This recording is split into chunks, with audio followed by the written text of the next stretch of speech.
Para Reglamentación y Fomento de la Industria Lechera exhorta a consumir leche, quesos, yogur y los productos lácteos elaborados con leche de producción nacional.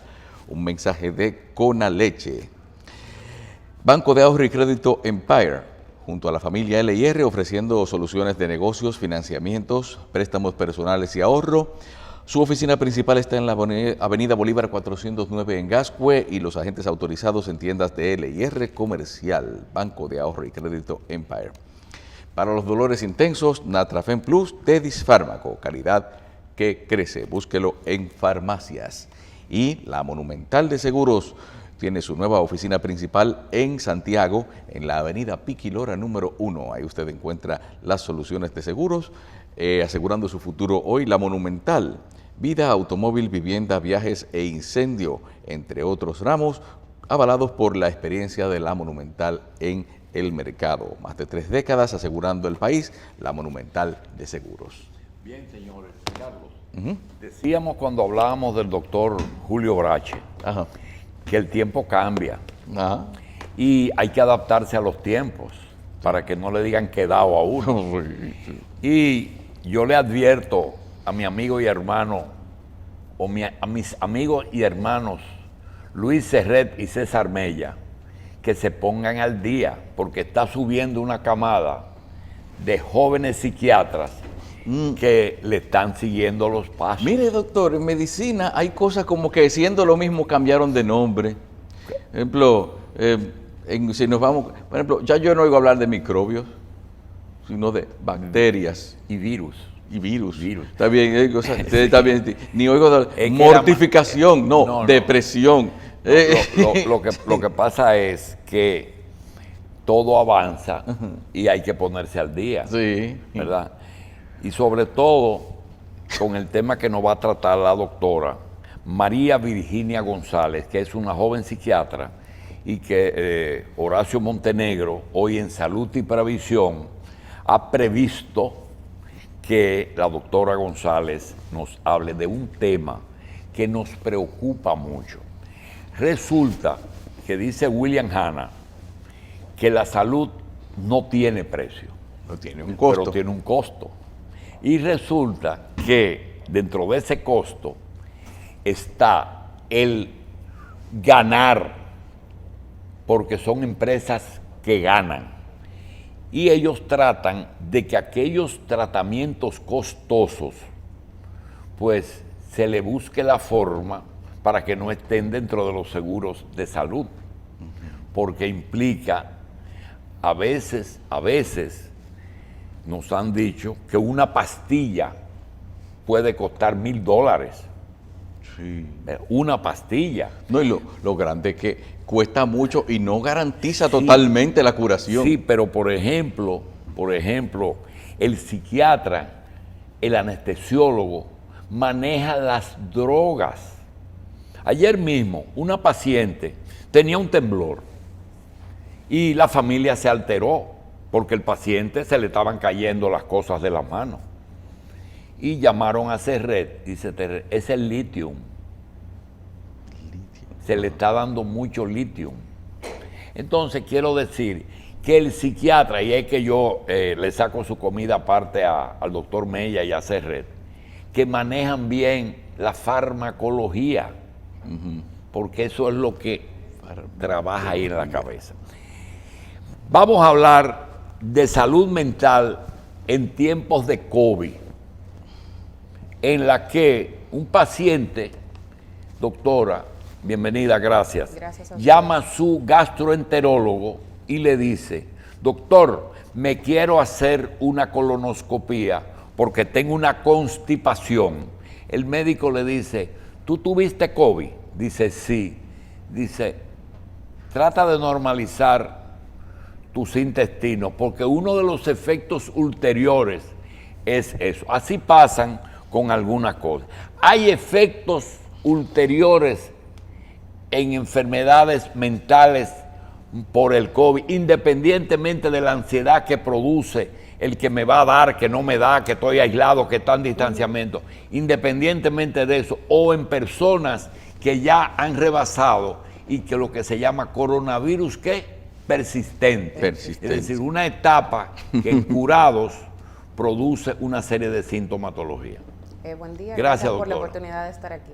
Se conocen que hay complicaciones neurológicas y obviamente por esas complicaciones neurológicas vemos manifestaciones neuropsiquiátricas, es decir, personas que tienen síntomas de, como usted mencionó, ansiedad, depresión, incluso alteración del Espérate. sueño. Bien, después de otra La interrupción. influencia de la redacción de Pink Montaz en algunas personas, porque unos términos Sí. fuertes y como... Pin tiene una A mí redacción. me encanta leer a Pink, doctor. No, a mí me encanta oír las proclamas. Señores, regresamos con la doctora María Virginia González y vamos a comenzar de nuevo. Influencia en la salud mental en tiempos de COVID. Doctora, comenzamos de nuevo por la interrupción. Adelante. Obviamente de los síntomas más comunes sabemos que están los síntomas ansiosos y la depresión, pero se ha evidenciado que el problema principal que presentan las personas actualmente producto del COVID son las alteraciones que tienen que ver con el sueño. Y por estas mismas alteraciones del sueño, que incluso estábamos hablando aquí en risa de eso, ese insomnio inicial, intermedio y tardío, estamos viendo personas entonces que están más irritables en su comportamiento, están presentando ansiedad y producto de esto estamos viendo un mayor ausentismo laboral, que ya de por sí es un problema que se nota en las empresas con la disminución de los empleados, algunos han tenido que parar, pero aún así los que están yendo a laboral están teniendo problemas, producto de la ansiedad. La alteración del sueño, vamos a decir que por factores que la persona podría controlar o precisamente por las preocupaciones y vamos a decir por todo esto que se está viviendo. Es multifactorial, o sea, pueden haber incluso causas orgánicas, enfermedades físicas, como puede también ser producto de la misma ansiedad, lo que hace que haya problemas con el sueño. En cuanto al insomnio, una de las causas principales y que pueden ser reversibles, sabemos que es la ansiedad. Pero obviamente, aparte de la enfermedad como tal, sabemos que hay unos factores sociales que inciden en todo el comportamiento que estamos teniendo. Trastorno del sueño. Trastorno del sueño, depresión y ansiedad han incrementado incluso 20 veces más Doctora, de lo que había antes de la pandemia. ¿Por qué algunos peleamos más? Bueno, hay bases que son propios de la personalidad, puede ser claro, y hay otros que vienen con el estrés del día a día. Sí, sí. No, por ejemplo, a veces uno dice, si lo ven irritable, tengan pendiente que es que no ha dormido mucho. Y es que llega un momento en que la persona puede llegar a pelear, vamos a decir, pelear con el sueño. Es decir, tengo sueño, pero tengo cosas pendientes que hacer que no me dejan. Y eso deviene en un problema de salud. Doctora, es una consulta gratis. Es una consulta. Sí, es una consulta, Ahorita claro. usted decía que era Sí. un grupo de multipsiquiatras. Antes que sigamos, doctora, para darle sentido al programa. Horacio Montenegro está con nosotros también. Vamos justamente para Montenegro. ¿Usted ejerce medicina en hospitales o en consultorio privado? En las dos cosas. En las dos cosas. Doctora, la experiencia que tiene con las ARS, ¿usted entiende que deben haber más enfermedades que estén incluidas dentro de la parrilla de las ARS, que cubran las ARS? Totalmente, sobre todo ¿Cuáles con son las que respecto ellos cubren a enfermedad actualmente? mental. Mire, eso es un conflicto que hay con respecto a eso, porque la mayoría de ARS no tienen cobertura con Fuera de la respecto- tarifa, Ajá, que con respecto- usted sabe muy bien que un psicólogo o un psiquiatra no pueden ver un paciente en menos de media hora. Correcto, entre Y es 45 imposible minutos a una hora. esas tarifas. Fuera de las tarifas, ¿cuáles son las que cubren y las que no cubren? Bueno, actualmente a nivel público, en las consultas de los hospitales generales puede cubrir cualquiera.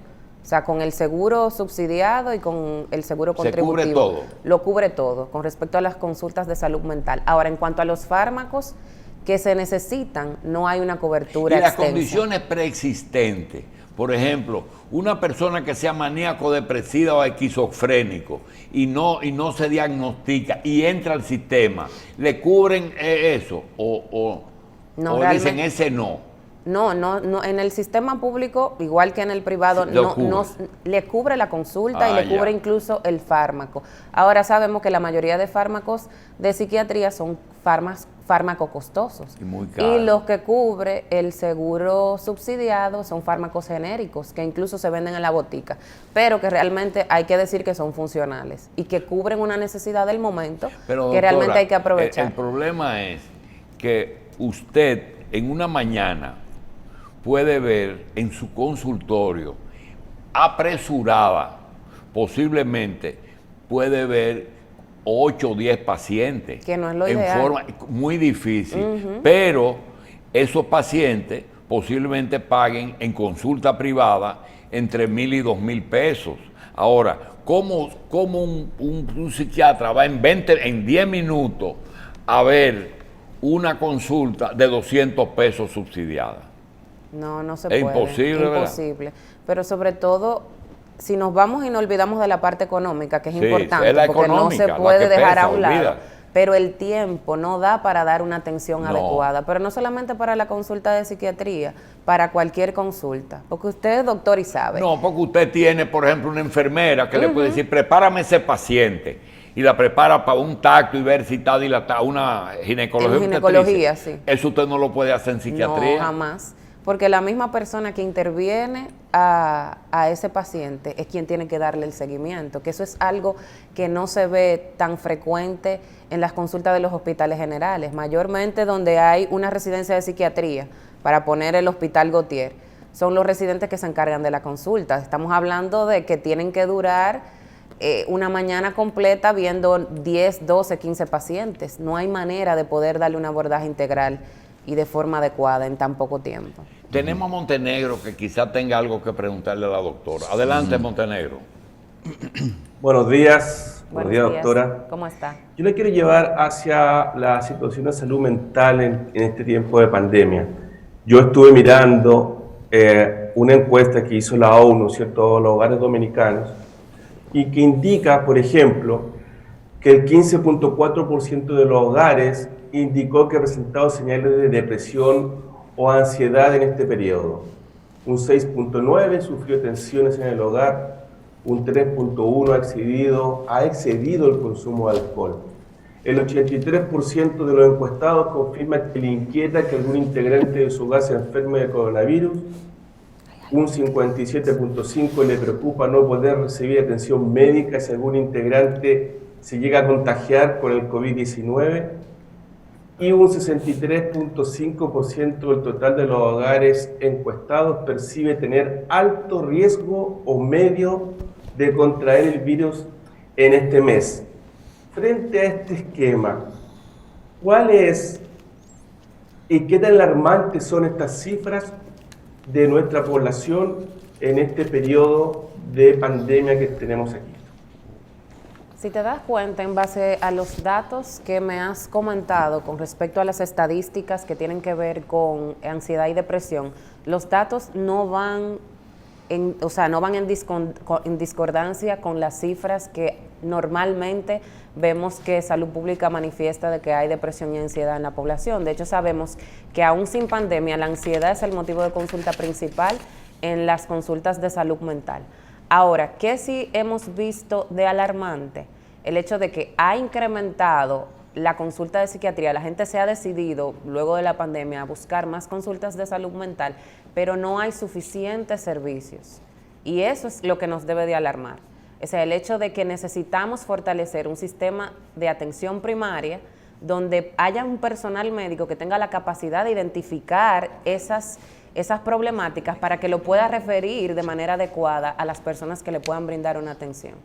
Y lo que mencionábamos anteriormente, el hecho de que aquellas personas que sí necesitan una atención de psiquiatría que lleve psicofármacos, no todas las personas tienen las posibilidades de cubrirla. Y ahí viene el factor económico que se ha incrementado con la pandemia, que definitivamente si las personas no están laborando y lo que reciben como ayuda del gobierno realmente no le da para cubrir todas sus necesidades básicas, entonces se hace difícil el poder manejar psicofarmacológicamente una enfermedad cuando al mismo tiempo las necesidades básicas no están cubiertas. Pero la respuesta a todo eso, sin pandemia y con pandemia, es el fortalecimiento del nivel primario y que se creen más centros de salud mental comunitario donde las personas en el contexto comunitario puedan recibir una atención especializada. Y obviamente los medios de comunicación juegan un papel importante, porque los medios de comunicación son los encargados de fomentar estos espacios donde se pueda dar promoción a la salud mental y normalizar el hecho de que se hablen de estos temas. Doctora, en la estrategia de atención primaria hay varias especialidades, ¿cierto? Tenemos medicina general, familiar, ginecología, pediatría, básicamente. Psiquiatría y psicología no están dentro de las coberturas médicas. ¿Usted entiende que es necesario que estas especialidades estén dentro de la estrategia de atención primaria? Mira, existe, según la Organización Mundial de la Salud, lo que se llama la guía de MHGAP, que es disminuir las brechas de salud mental en la atención primaria. Eso es capacitar al personal de atención primaria para identificar síntomas.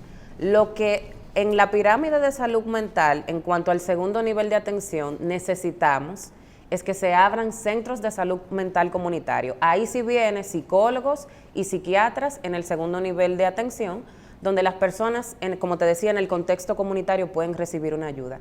Ya para llegar al tercer nivel y no sobrecargarlo, llegarían las personas que están en una crisis y necesitan una intervención, ya sea internamiento o demás. Pero lo que sí creo que necesitamos es continuar la promoción y prevención en el primer nivel y en el segundo nivel abrir espacios en la comunidad donde las consultas especializadas se puedan dar. Bien. Pero además de todo esto también, de lo que tiene que ver con el COVID, entonces, esa búsqueda, como dice Montenegro, ese acceso a lo que es el consumo de alcohol y esa variación de hábitos, hasta a veces el incremento en el hábito de comer, puede también ser atribuible y tratable desde el punto de vista psicológico como una consecuencia de lo que se está viviendo con la pandemia. Correcto. La mayoría de problemas con respecto a las conductas alimentarias, problemas con el sueño y problemas con el consumo de sustancia, porque tenemos que ver el alcohol como un consumo de sustancia. O sea, es una sustancia legal, pero es la sustancia más consumida y es la sustancia que mayor problemas trae a nivel de conducta, a nivel de las relaciones interpersonales, a nivel incluso de accidentes de tránsito. Entonces, el consumo de alcohol definitivamente ha incrementado.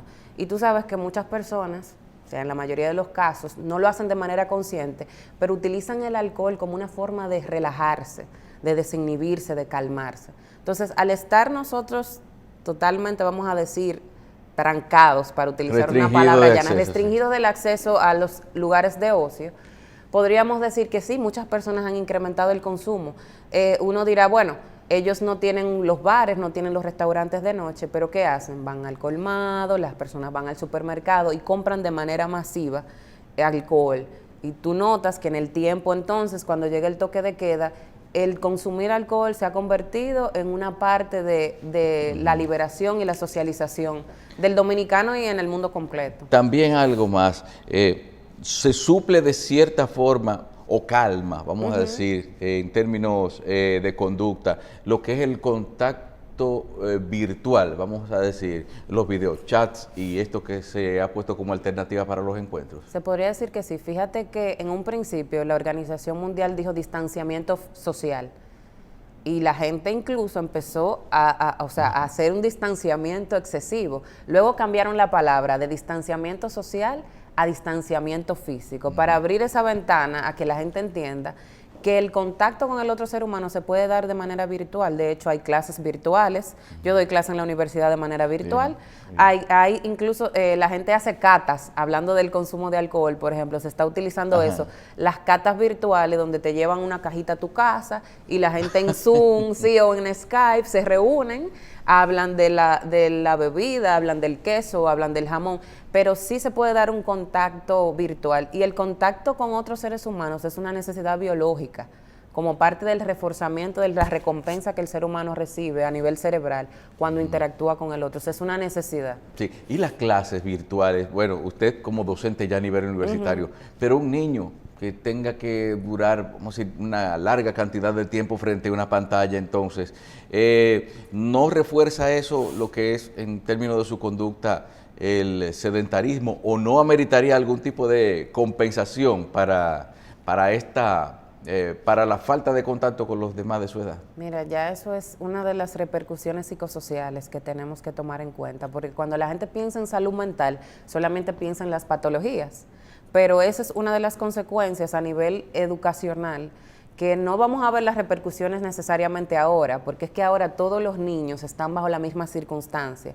Si todos estamos bajo el mismo estrés, probablemente no vamos a ver las repercusiones en este mismo momento. Sí, las madres se están quejando, los niños a veces se les dificulta seguirle el hilo al profesor, porque ahora los profesores dan clase 1 o 2 horas, pero quien tiene que darle seguimiento es papá y mamá al programa. Las repercusiones que eso tiene a nivel de salud mental y la pandemia completa la vamos a ver dentro de 1 y 2 años. Vamos a empezar a ver las repercusiones reales. Porque ahora mismo, a pesar de que ha pasado un tiempo, vamos a 6 o 7 meses, ¿verdad? Sí, sí. Seguimos en una especie de estado de crisis todavía y nos estamos adaptando, pero las repercusiones reales las vamos a ver después. Sí es un reto en el aspecto de que hay niños que se les dificulta. No todas las personas reaccionan incluso en las clases presenciales de la misma manera. Yo, por ejemplo, en la universidad, algunos estudiantes le he tenido que poner videos. Vamos a hacer un video con pensamiento crítico sobre tal tema, en vez de hacer 15 preguntas ABC, que es la forma común de evaluar. Hay estudiantes que no te van a rendir con un examen virtual de ABC, pero sí te pueden hacer un pensamiento crítico sobre un tema.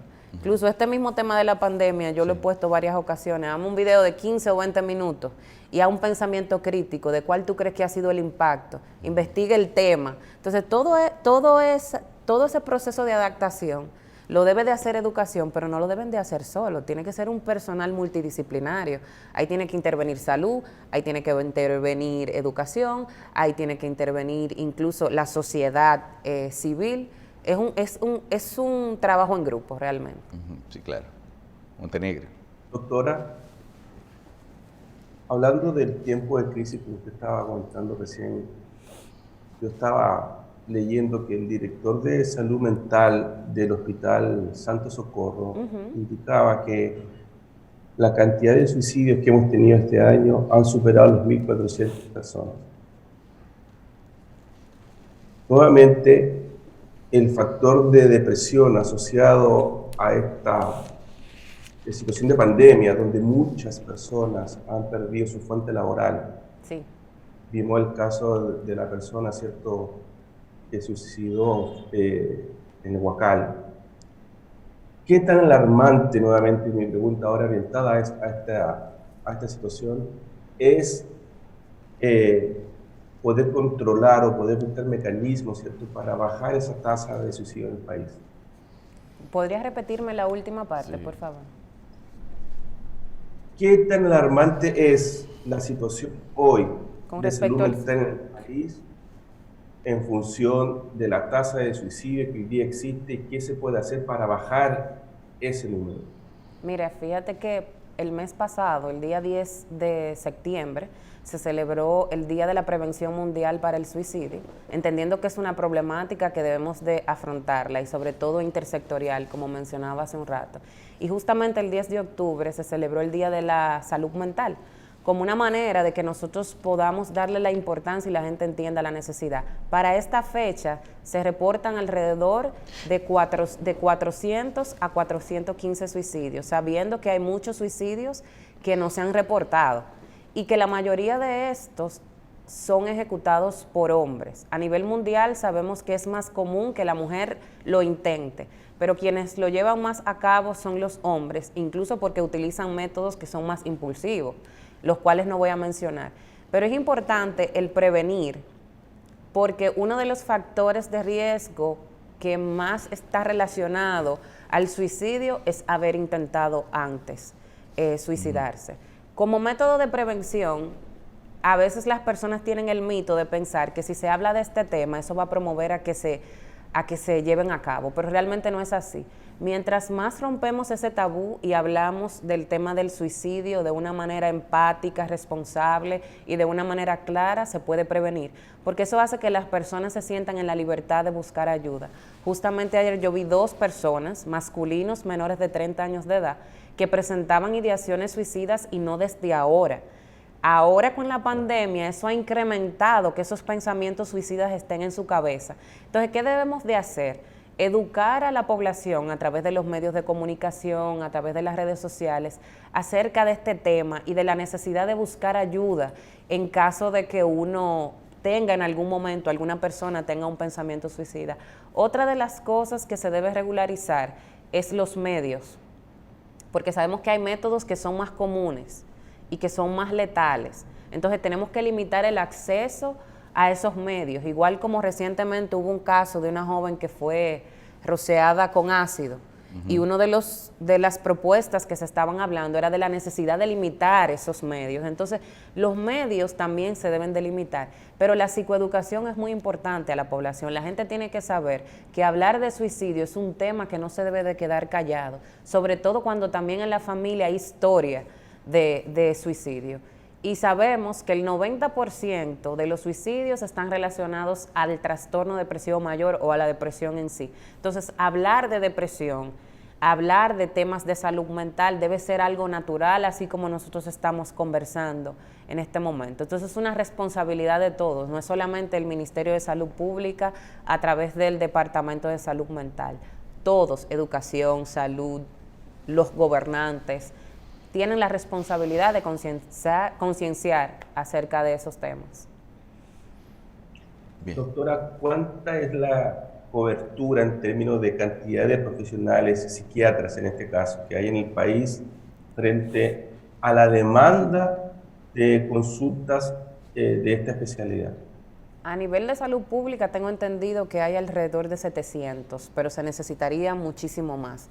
Entonces yo entiendo que se debe de abrir, y creo que es algo que se está haciendo, porque tanto el Departamento de Salud Mental del Ministerio de Salud Pública como también el Servicio Nacional de Salud abrió un Departamento de Salud Mental con el objetivo de dar respuesta en cuanto a cobertura a esta problemática. Entiendo que ahora mismo en esa área está la doctora Franci Báez, quien es la persona en el Servicio Nacional de Salud, psiquiatra también, que está encargada de hacer que los psiquiatras que se necesitan a nivel público tengan un nombramiento para que puedan dar esa respuesta, tanto en las comunidades como en los hospitales generales.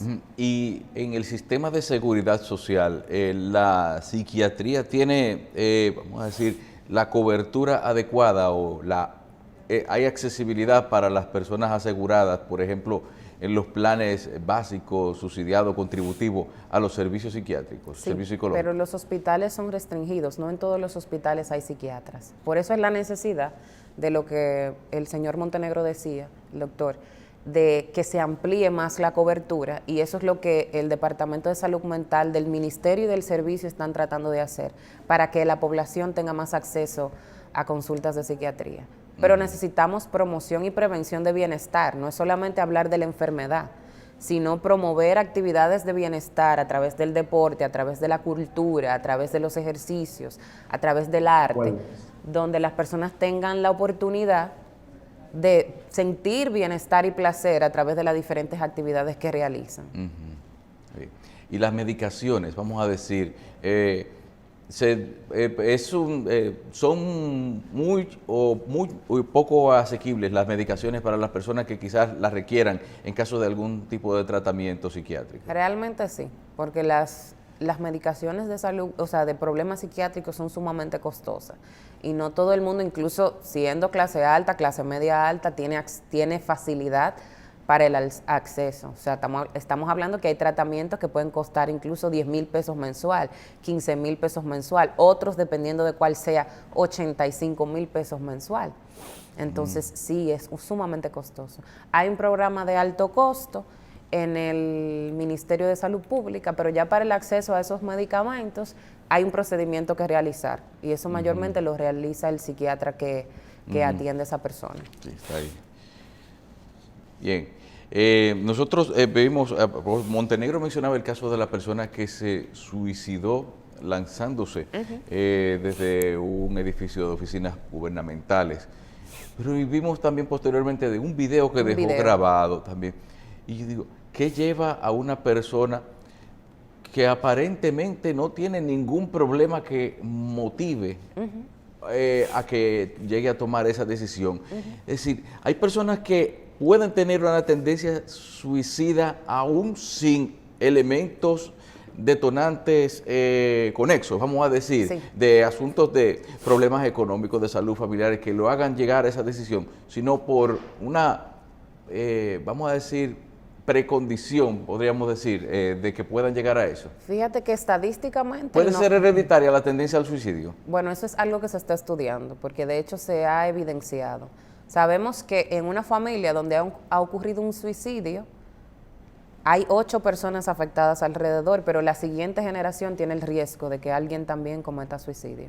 Entonces se ha estudiado por muchos años si hay algún factor predisponente para ver el suicidio como una identidad aparte. O sea, no como usted mismo lo comenta, no como relacionado necesariamente a la depresión o a la ansiedad, sino el suicidio como una entidad propia para estudiar. Eso está en estudio, hay muchos estudios que dicen que sí, pero eso todavía está en proceso de demostrarse. Pero sí se ve el suicidio como una entidad aparte. Importante destacar que hay un porciento, entre un 3 a 5% de las personas que se suicidan que no necesariamente tienen una enfermedad mental y que incluso no hay ningún estresor alrededor. Porque para el suicidio no hay una causa específica. Yo no puedo decir fue que terminé esa relación y esa es la culpa de que yo me suicide. Que mayormente cuando hay un suicidio la gente anda buscando la culpa. Sí puede haber estresores económicos, sí pueden haber estresores en cuanto a relaciones interpersonales, pero también hay un porcentaje de personas que se suicidan y no tienen una razón específica por la cual eso se pueda declarar como un detonante. Fíjate que en el video que me llamó muchísimo la atención, o sea, yo me quedé impactada porque el joven menciona, no tengo problemas económicos, no tengo problemas con mi pareja, pero menciona que está muy estresado. Entonces, cuando él menciona que está muy estresado, la pregunta sería, que no la vamos a tener la respuesta nunca, ¿a qué se debe ese estrés? ¿Había ansiedad de por medio? ¿Había depresión? ¿Había algún problema psicótico? Entonces, son cosas que nunca la vamos a poder determinar. La sensación de estar en un callejón sin salida tal vez puede llevar a La un extremo así. desesperanza es un factor de riesgo. Desesperanza. Desesperanza. Esa misma sensación, sentir que estás en un callejón sin salida. Y ahora mismo en la República Dominicana y en el mundo hay muchas personas que se sienten como en un callejón sin salida. Incluso en un principio de la cuarentena, la gente no le veía un fin a esto. Es cierto. La gente vio, o sea, muchas personas vieron la cuarentena, vieron la pandemia del coronavirus como el fin. Llegamos al fin, incluso esas opciones que se veían como de el contacto virtual, la gente no lo veía como normal, sino como algo futurista de película. No, hay gente que ve el fin de la civilización El fin también. de la civilización. Sin embargo, cuando hemos vuelto a reintegrarnos a la vida económica, a la vida laboral y a poder darle un calorcito a la playa, a poder ir un día al malecón, no sé, la gente ha visto más esperanza. Pero cuando la gente se encuentra en un callejón sin salida, esa es una de las razones por la cual se podría contemplar el suicidio. Sí, y finalmente, por mi parte, luego paso a Montenegro para una pregunta final.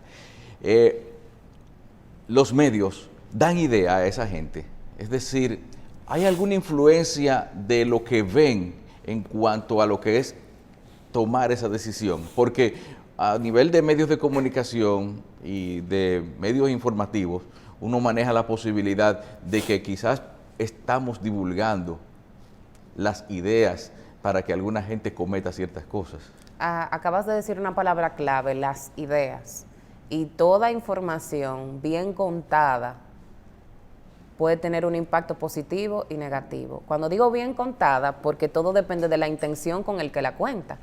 Si tú la cuentas de una manera sensacionalista, por ejemplo, ahorita el doctor hablaba del tema y lo dijo de una manera muy respetuosa, muy organizada y con el propósito de educar, es muy diferente a cuando se hace de una manera sensacionalista. Lo que sí se debe de prevenir es no utilizar en los anuncios ni tampoco en las imágenes que se proyecta los métodos y sobre todo los espacios, respetar el hecho de que esa persona cometió suicidio, pero no poner las imágenes crudas, evitar eso. Pero hablar del tema como tal, más bien alienta a la población y les ayuda a que cuando están en en ese callejón sin salida puedan ver una esperanza. Pero Claro. sí hay que cuidar, no mencionar, tratar de evitar los métodos, tratar de evitar esas fotos que son sumamente alarmantes y sobre todo, si se va a comunicar la noticia, que se comunique, pero que se comunique de una forma respetuosa, tanto para el que vivió el hecho, para la familia, pero también para la población que se impacta con la noticia que recibe. Sí. Montenegro. Doctora, yo la verdad que le agradezco su participación, ha sido muy educativo el escuchar, Gracias a ustedes. en especial hablar sobre este tema que nos impacta a todos nosotros cuando escuchamos la noticia de que alguien se suicida. Sí.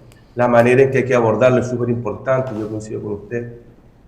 Yo sé que hay protocolos internacionales justamente para abordar la forma correcta, ¿cierto?, de informar, en especial los medios de comunicación, como hablaba Carlos, cuando ocurren estas lamentables noticias. Esperamos tenerla pronto en un próximo programa, porque yo entiendo que el tema de la salud mental es algo muy importante que nosotros no debemos perder el cuidado, porque desde aquí, ¿cierto?, en nuestra cabeza, que funciona de una forma a veces increíble, y cuando se cruzan además con ciertos niveles de incertidumbre que podemos estar viviendo, ¿cierto? Eso genera unas situaciones de depresión y de angustia, no solamente lo que hemos estado hablando al final del programa. Así que, doctora, yo le agradezco mucho su participación. Gracias a ustedes por la oportunidad de compartir y a la orden siempre. Gracias, doctora, y gracias a ustedes por la sintonía. Recuerden, después del mediodía disponibles los videos en YouTube, en el canal Revista 110. Nos vemos mañana.